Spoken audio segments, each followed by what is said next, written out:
memutuskan untuk merantau urip nang iya sepetak sing tak gawe tempat tinggal karo usaha boyong anak karo mbokne. Nyong raang niat jual kesedihan, tapi iki kisah nyataku. Halo dulur, assalamualaikum. Ketemu nih nang vlog suranane Bu Susi.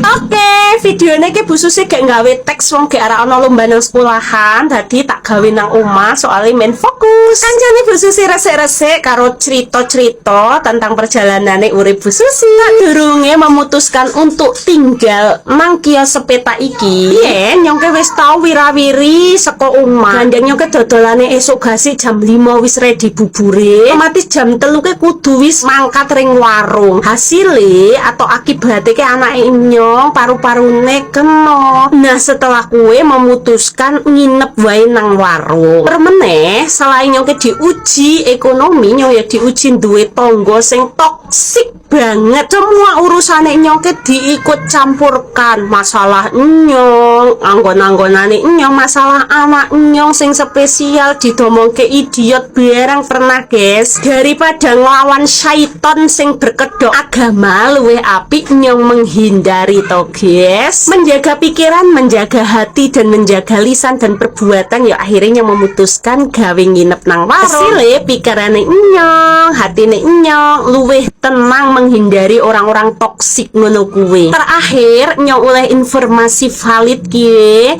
Dadi ana sing tamu arak nyong cegat karo dek nenek. Wah, ya pokoke nek wong wedok ora duwe kegiatan positif ya ngono karane rempon wae jen ke ngluwihi bojone Abu Lahab tenan.